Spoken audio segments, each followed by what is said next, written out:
Stitch and Seam. I'm Pannon. I'm V-Fire. And I'm David.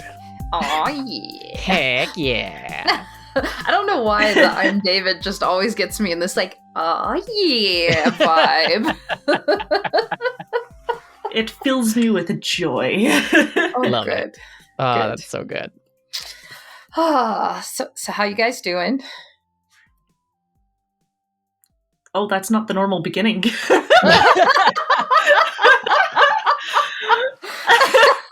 I was like, did the line go? Did I My lose the brain connection? broke. My Oh. brain broke. I didn't know what to do from there. No one ever asked how. No, just kidding.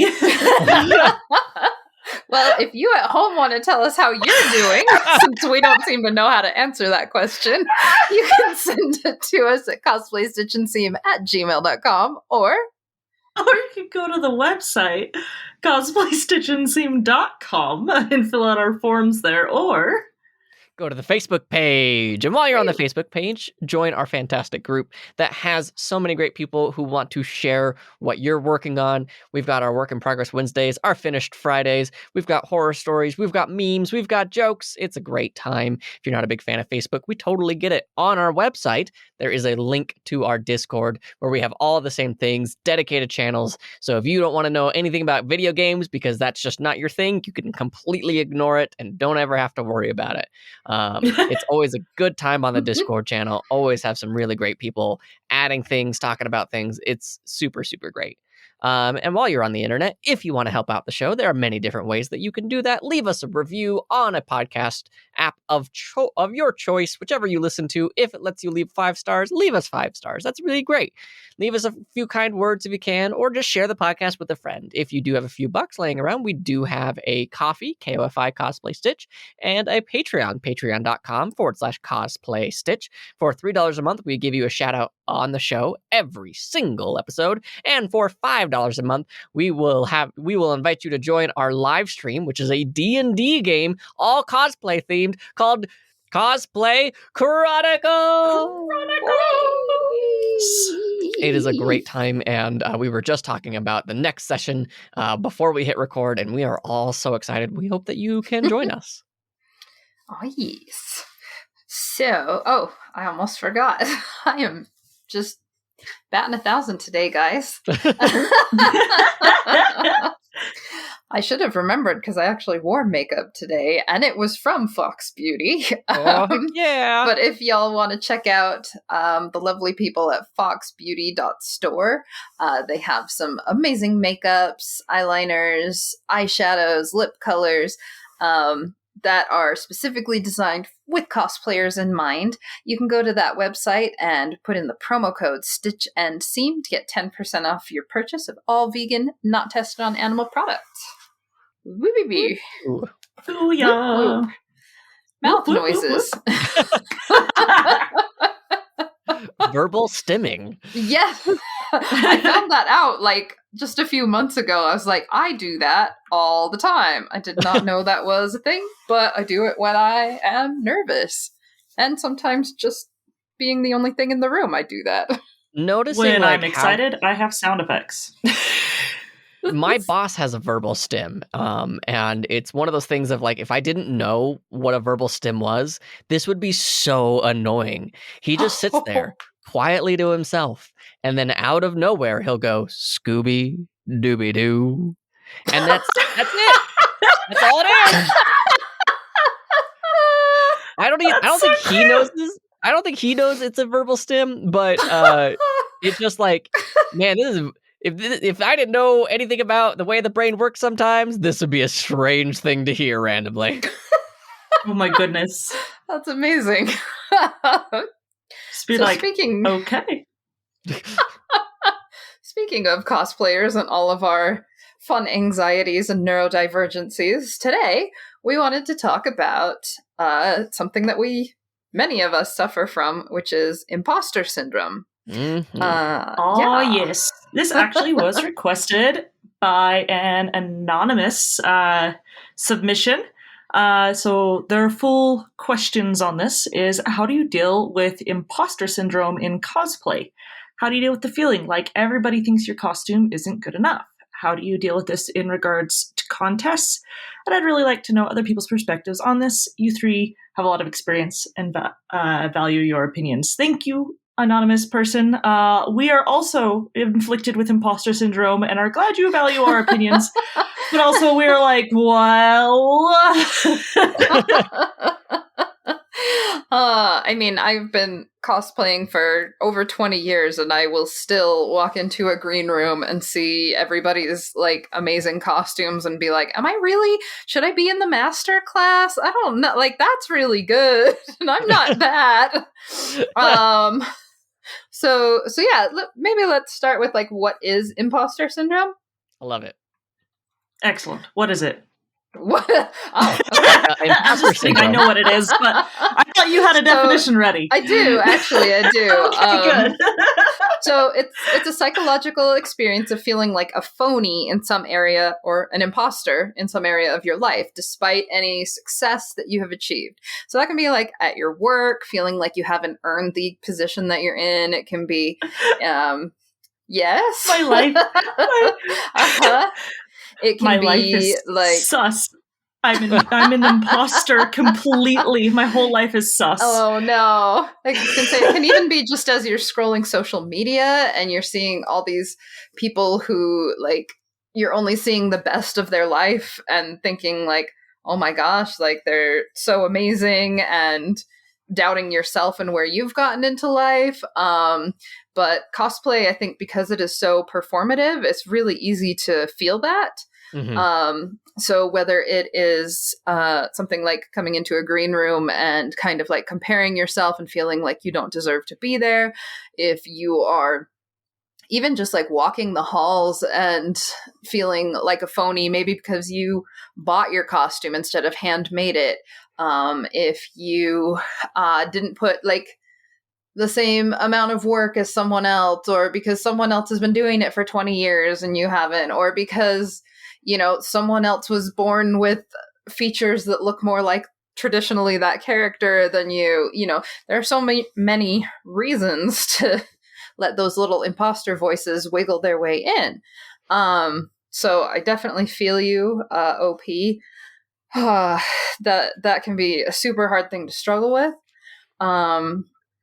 Like I was saying, I think especially with cosplay, is something that we, because it's such a visual medium, it's such a performative medium that it's really hard not to judge yourself, not even like comparing to others, but just judging yourself and how much you've put in or how much you feel you deserve to be there. And that sucks. And I am sorry that you felt that way.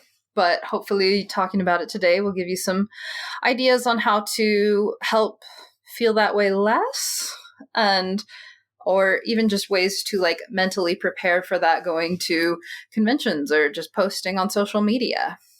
Yeah. Mm-hmm. How was that? I like it. Excellent. I think that's the episode. Beautiful.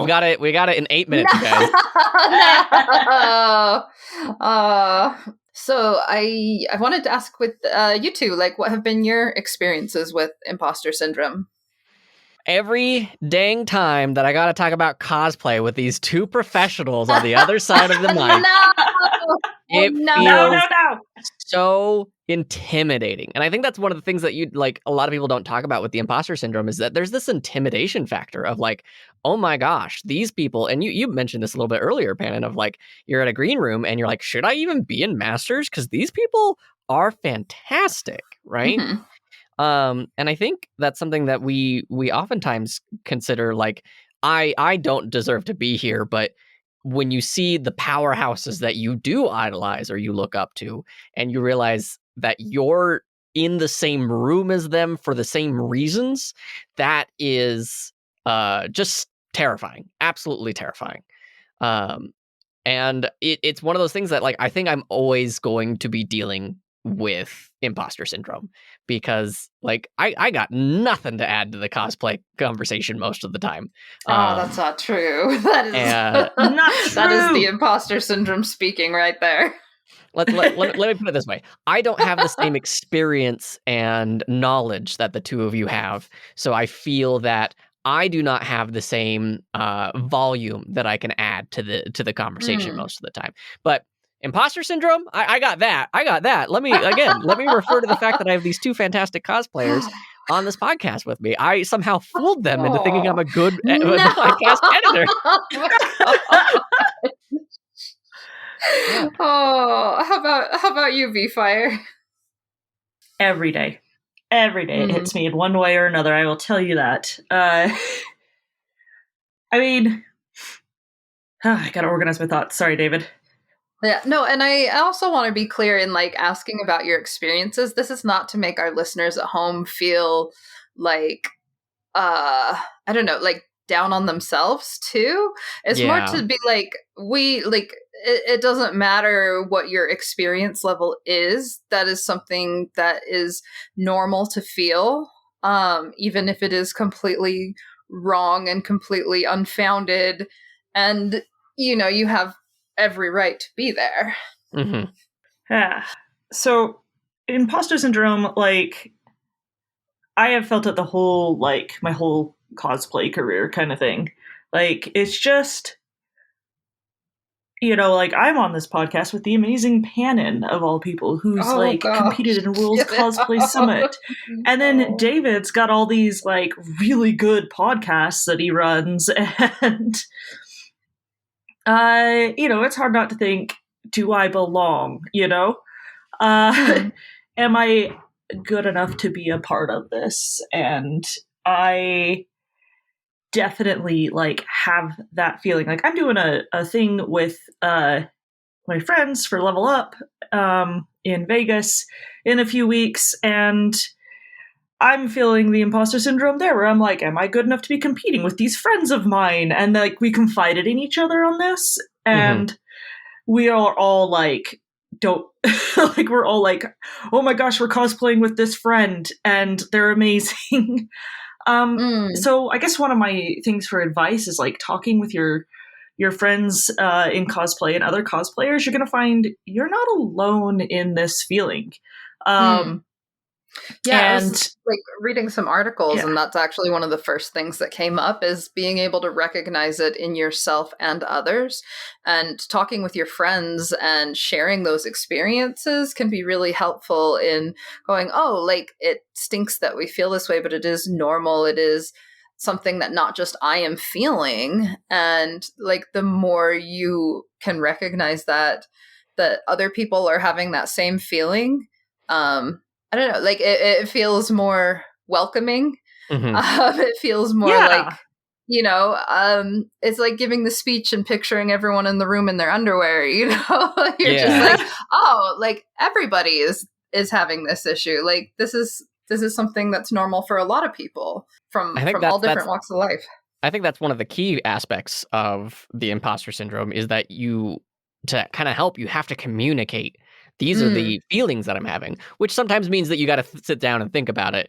Sometimes you need to process through your emotions of like, why do I feel like I don't belong?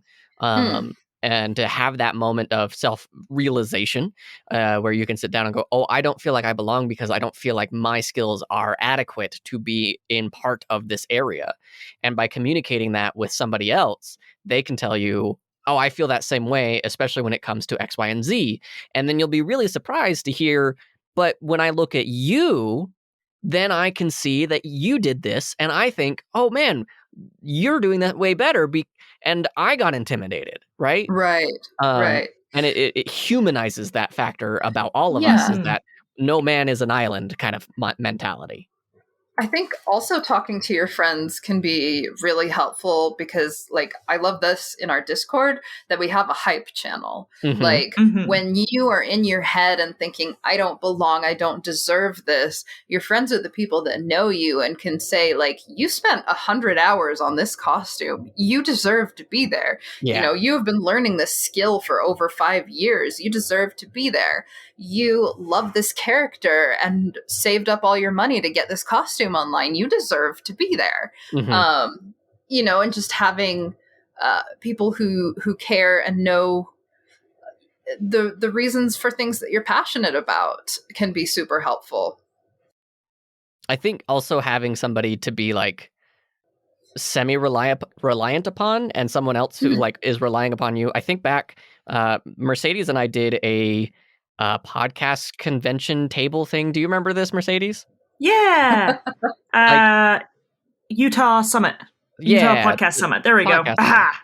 Like we were just there to talk about our podcast, and I had such just dread when it came to the imposter syndrome, because like our badges seemed really official and we weren't there to do anything other than to advertise ourselves, right?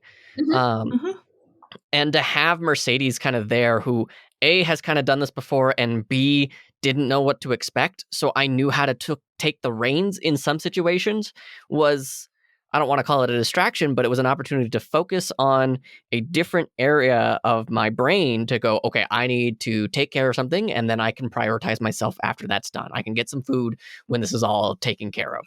You know what I mean? Yeah. Yeah. No, that's awesome. And you were fantastic and super helpful, and it was super cool. It was a lot of fun.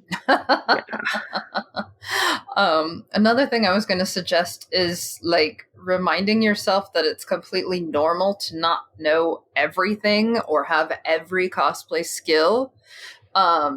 Especially if you're new to something or doing it for the first time. It's like Jake the dog says, you know, the first step to being good at something is to be kind of crappy at it, but he says it in better words. Like nobody's going to be completely perfect the first time learning a new skill. Nobody's going to know every single cosplay skill there is at a master level, you know. If they did, they are lying, and they still have a ton of things to learn, unless they are like a 5,000-year-old vampire. I've got the quote here. It's, dude, sucking at something is the first step at being sort of good at something. Yes, I love that quote. I have that written in one of my journals.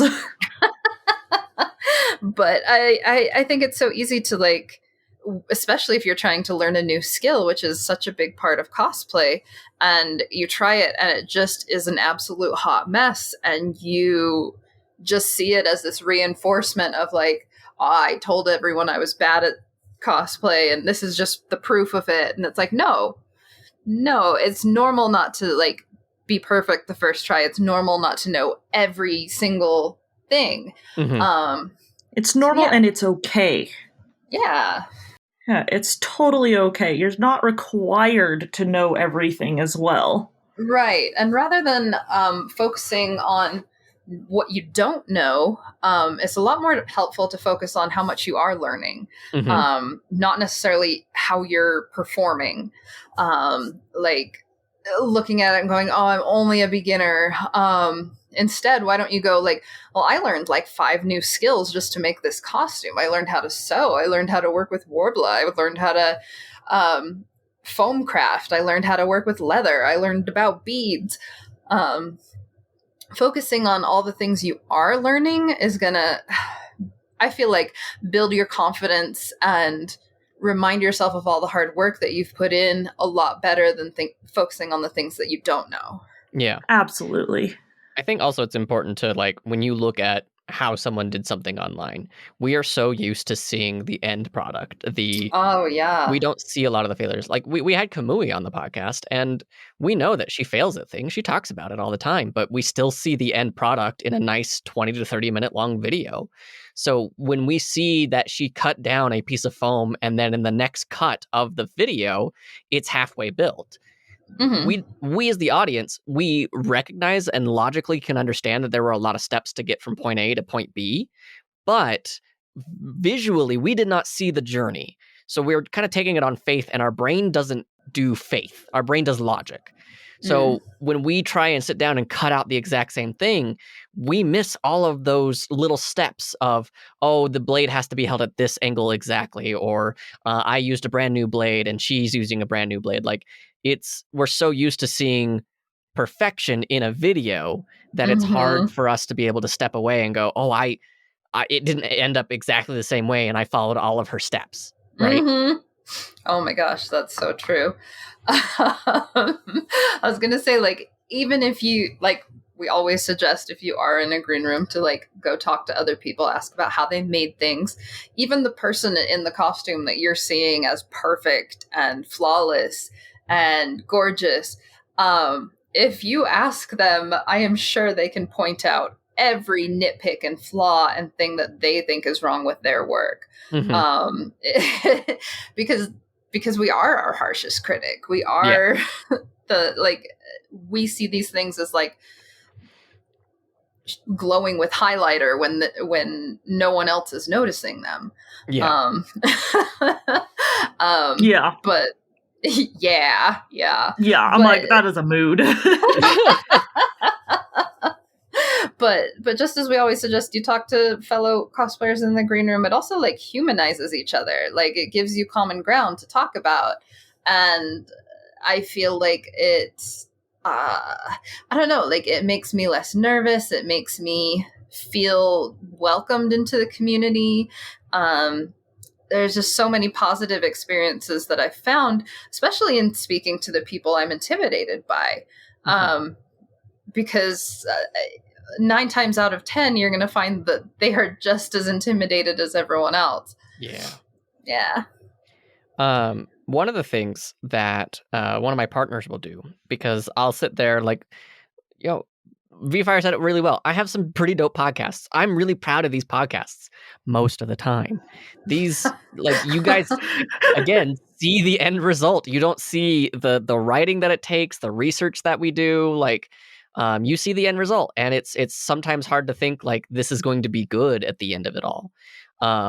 And sometimes I'll give my partner Quinn like a status update of like, oh yeah, we got so many downloads this month. Let's say like it's 100 downloads, right? And Quinn will go so bombastically outside of the logical field of reasoning, right? 100 downloads, that could be one person downloading 100 episodes. That could be 100 people downloading one episode. Logically, I know that it's probably a handful of people downloading a batch of episodes here and there. Sure. But they just go, oh my gosh, that's 100 brand new people that have never listened to the podcast before. Download it. That's so cool. And like, when I fight back with the logic of like, that's not how this works. And then I break it down of like, no, 100 downloads, that's 50 people downloaded episode 1, and then 10 people this, and then 10. And you kind of break down, you have to look at it and kind of face the facts of, you are succeeding in that capacity. So have a friend, tell that friend like, hey, like if I ever am in this situation, go extreme with it of like, you could be on the world stage. You could be doing this, or, that's 100 people watching your YouTube video or on your TikTok or anything like that. That's really cool. Like super cool. You could never underestimate the power of like having that hype and positivity and like just people who are happy for you, genuinely happy for you at whatever level your success is just such a great influence in your life. Definitely. Yeah. So what advice do you have, Mercedes? That was all very good though.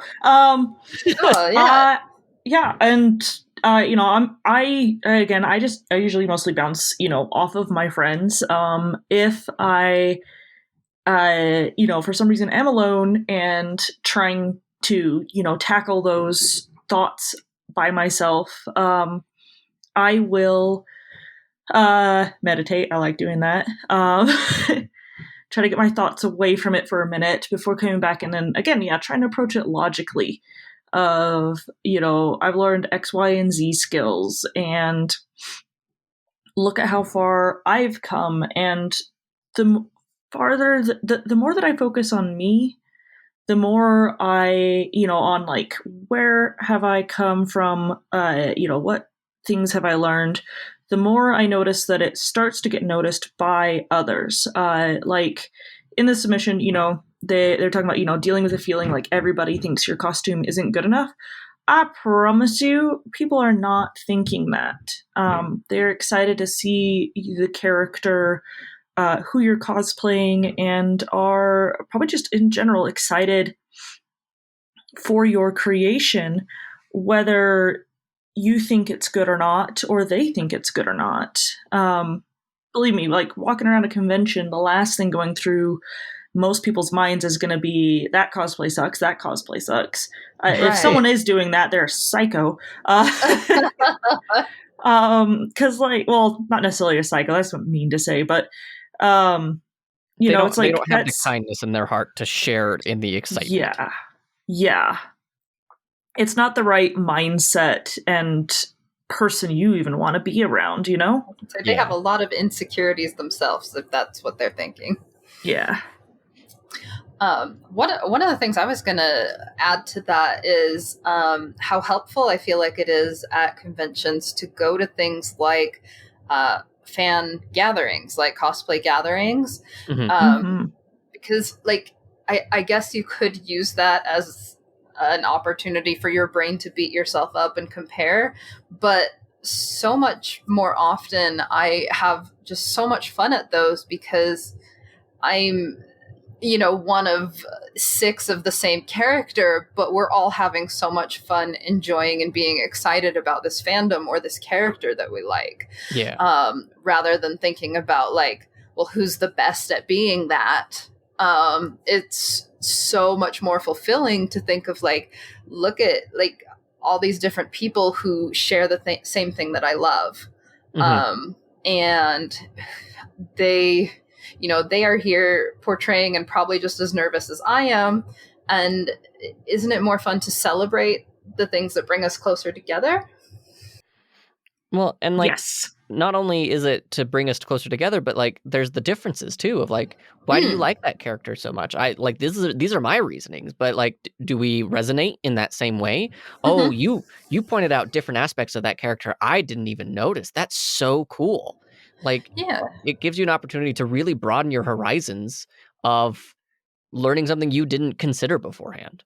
Yeah. And I mean, even if you want to get with the people who made the same character and talk costumes, like I've had conversations with people at gatherings about like, oh, like this was a really hard part for me. Like, how did you tackle that when you made it? Or like, where did you get this online? I couldn't find this item. And if anything, it gives me a chance to like build others up. And like 9 times out of 10, they're going to have something nice to say in return or something that you've done that they hadn't thought of. Yeah. Because cosplay is so different for every person's experience. Yeah. It's easy. I'm gonna say that to our audience, dear listener. It's easy to say these things outside of the situation. Like, okay. But like, I don't think a day's gonna go by where I don't have some form of imposter syndrome, where I'm not questioning whether if I should be here or not. Like, I get that in my job all the time of like, I shouldn't be here. But there are going to be a small moment. It's going to be just this briefest of things where someone comes up to you and asks you a question about the thing that you are doubting yourself in. And you're not even going to think about that doubt. You're going to think about how you know the answer and you just provide the answer. It's just habit at that point. Like, someone came up to you, hey, how do I do a backward stitch on the sewing machine? You have nothing but that imposter syndrome of like, I don't know how to sew. And you're going to be like, oh, this is how you do it. You do X, Y, and Z, and then you're going to move on. And you're probably not even going to notice it in the moment. You're going to notice like a few hours later of like, oh, I was able to answer that question and I didn't doubt myself. I didn't question myself. I trusted my instincts and the practice that I've put myself into. And that's what I do at my job. It's what I do with the podcast. It's what I do with my editing. But I think it's also a key to not just say like, I'm done learning or I suck at this. It's to continue to improve upon what you know and challenge yourself. Absolutely. Yes. I love that. Like, I think it's really easy for us to get in this mindset of like, do as I say and not as I do. And like, yeah, this is definitely something that we are still going to end this podcast and struggle with every day. But as therapy is teaching me, knowing that you have these tools in your toolkit and being prepared is going to leave you a lot better off in the end than just being alone with those thoughts, you know? Yeah, definitely. Yeah. So it's something we're all working on. We're getting there. So so you're not alone, and rely on that support group. Like, keep them close. Yeah, I think like, I don't know if this is just a thing that a lot of AFAB people experience, but I feel like there's a societal kind of pressure to put down our worth and our talent and be humble, and instead of being proud of the things that we've created. And I just want to tell people listening that, like, it's okay to be proud of what you're making. It is really hard to accept praise sometimes. Yeah. I have such a problem with, like, deflecting when some, like, even with VFire and David saying these nice things about, like, I'm on a podcast with you. I'm like, no, it's fine. Take my praise. So that's, like, something that I'm working on too, is, like, just being able to accept our own worth and talent, and know that it's okay. It doesn't make you like a snob, or it doesn't make you what's the word I'm looking for, like, overly proud or whatever. You should be proud of what you're creating, and it's okay to feel that way. Yeah. So be proud and share on our, like, communities, share with your friends, share with family, anyone who's gonna, like, help you feel awesome about all the work that you're doing, or the makeup or the wigs or the props or whatever it is you're creating. Yeah. We're all just strangers on the internet right now. Like, I know. Like, no one in the grand scheme of it all, no one cares. Like, and that sounds so bad. Like we're all wrapped up in our own BS sometimes, that we get so, like, we forget that other people matter outside of us, and it's hard to not think about ourselves sometimes. And, you know, when we see someone exploring something, we go, oh, that's great. That's so cool. Now I got my own problems again, right? Like, we can provide that fun distraction as a podcast, as cosplayers, as anyone who is doing something that creates something. We can provide that distraction and give them a moment to pull away from themselves. So, imposter syndrome be darned, you're helping someone else be relieved for a moment of whatever stress they're having. Yeah, I love that. Awesome. Well, any other last nuggets of wisdom before we get into our horror stories? Horror stories, spooky, spooky, spooky. Well, there was the question: how do you deal with this in regards to contests? And I know we talked about, like, talking with other people in the green room, which massive help. Mm-hmm. Yeah. But what about, like, in preparation for the contest? How can you help, like, psych yourself up so that you can, you know, present the best that you can to a judge, despite the thoughts telling you that you're not good enough to be in front of them? Sure. I think one of the ways that helps, like, push back that logic monster of saying that says you're not good enough is to, like, just read through the rules. Because for me, like, looking at the different categories, whichever one I fit into, and going, okay, you've, like, won this many contests, or you've been making stuff for this long. Yeah, you fit into that category. That is, like, they would not have put you in this category if you did not deserve to be there. Mm-hmm. Another thing that helps me, especially when I'm thinking about going in front of judges, and I think this actually helps when you present too, is don't focus on the, like, mistakes you've made. Think of the pieces that you're the proudest of, that, like, if this was your best friend and you were telling them about, like, what you're most excited about on this costume, or what trial you overcame on this costume, and think of that. Like, think of the achievement that you're proudest of on these costumes. Because I know y'all worked hard on those, especially in contests. Like, people put so much into that. Mm-hmm. Whether it's like the hours of research you spent to make sure it was historically accurate, or if it was learning how to use resin for the first time and failing like 6 out of 7 attempts until you finally got it the way you wanted it. Mhm. There's things on your costume that only you can do the way that you do, that you have put this special amount of effort into to show how much you love this character. And I think that really helps me to like at least psych myself up a little. But I think too, like, looking beyond yourself, and like, instead of like we talk about in the green room, instead of like just being intimidated by the giant ball gown or suit of armor, talking and having a conversation with someone because they're excited about those pieces too. They've put in a ton of work too. And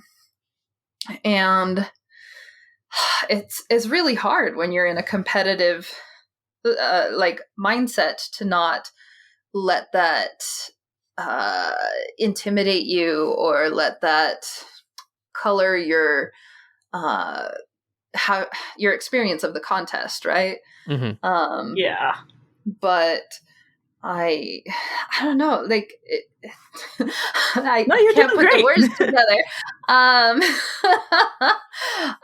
The most fun I've ever had at contests have been contests where I have been able to say, you know, I have put in the best effort I could, and I know the people entering the contest have done the same, and I just want to do the best that I personally can.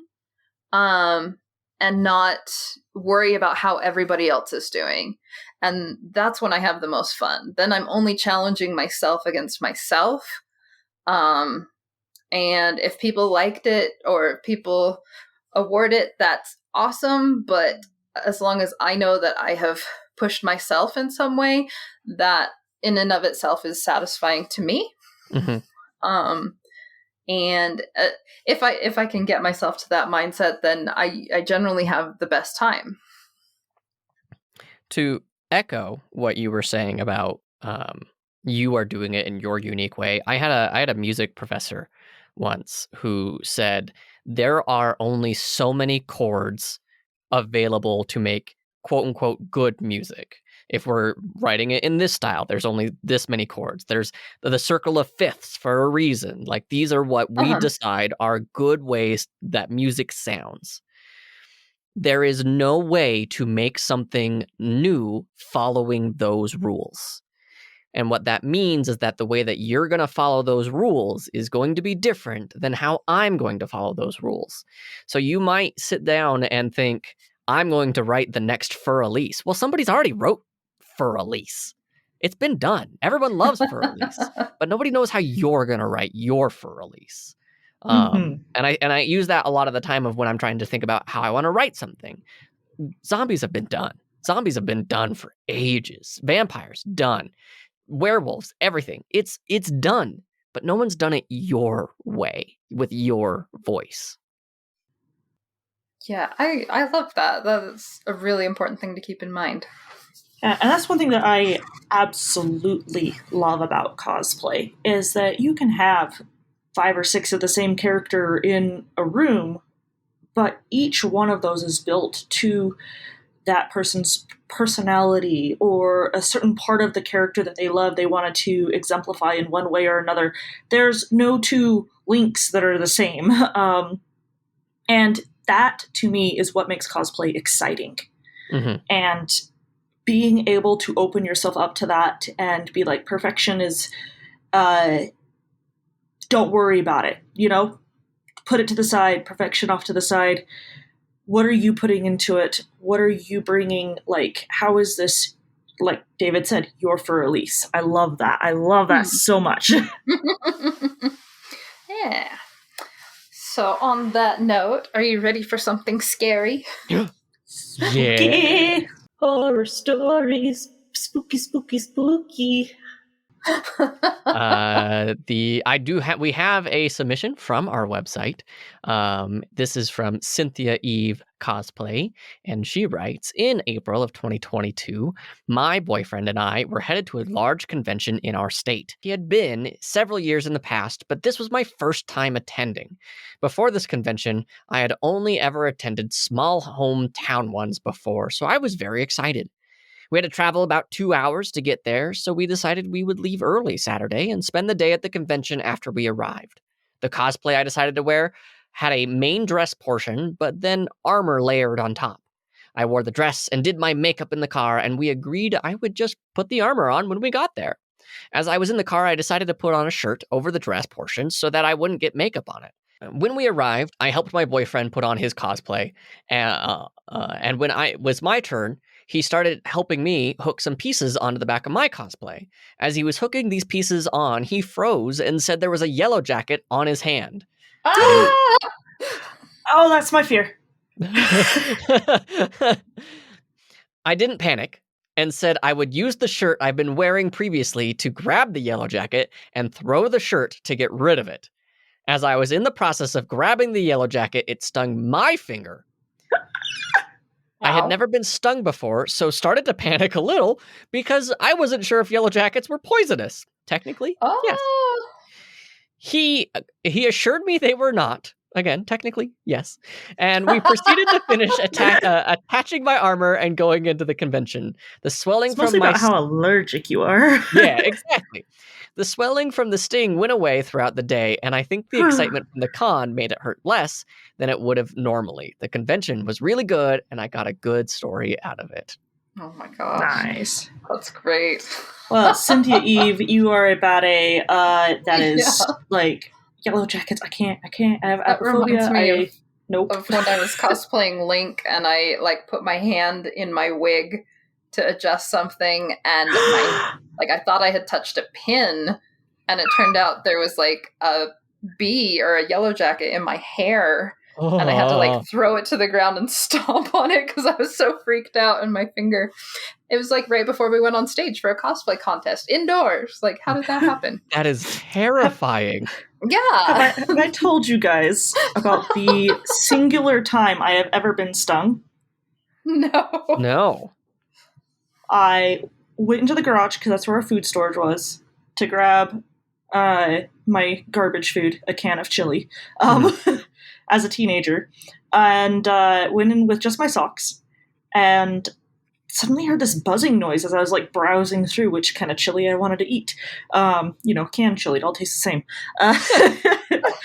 My refined palate was choosing. But there's this weird buzzing sound, and I was like, what is that? And I was like, my toe feels weird. And I look down, and there's this huge bee attacking my sock. And I panicked. I ripped my sock off, left it on the floor, ran all the way upstairs, and told my dad. I ran to him. I was like, Dad, a bee stung me on my toe. And then I fainted.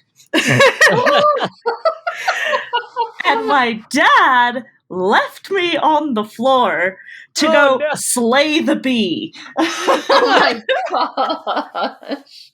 Aww. So, yeah, that's, yeah. I've only ever been stung once. Experience. Well, yeah. Well, that's good. Once is enough. Yeah. Yeah. Oh, man. Well, that was fun.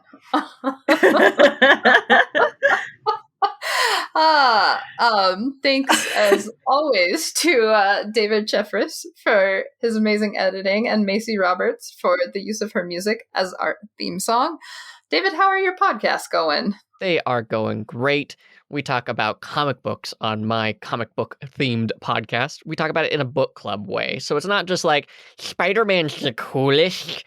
We talk about it in the sense that there are things that we can learn from Spider-Man and his struggles, and how it'd be better if he communicated with Aunt May about what he was doing in the middle of the night.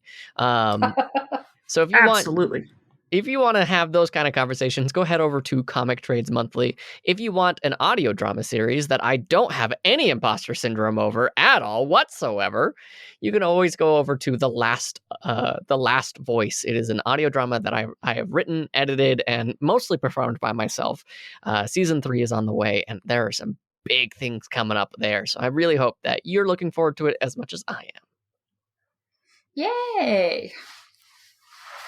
Oh yeah, we have makeup stuff. If you, I'm sorry. Sorry, I am just not here mentally right now. I don't know what's up. We have, of course, foxbeauty.store, where you can use the promo code StitchandSeam to get 10% off your purchase of all vegan, not tested on animal products.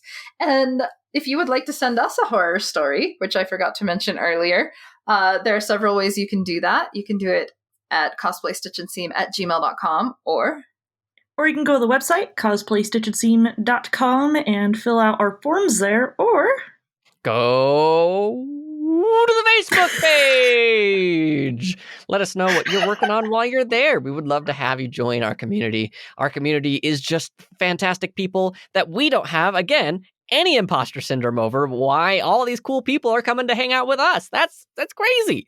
But we would love to see what you're working on and give you a hype up. And we even have a hype channel in our Discord server specifically for moments where you don't know if it's going to be any good. We're there to hype you up and give you all the praise that you deserve in all the hard work that you're doing. And while you're on the internet, if you want to help out the show, leave us a review wherever it lets you. Don't forget to share the podcast with a friend. And if you've got a few bucks laying around and you want to help keep the lights on with our website and the hosting fees of the podcast and all that stuff, we do have a Patreon, and some of the amazing patrons that we need to thank are Mace, Tim Yoke, Wanderboy Cosplay, Troff Cos, Lydia, Rose Does, Yggdrasil, Dr. Steggy, James Donaldson, Cynics, Hot Riku, Renamira, Jazzy Kofed, Gloria Shu, Sudi, and Silver Deeds. Nice. So with all this imposter syndrome talk going around, if I make dad jokes, even though I'm not a dad, does that make me a faux pas?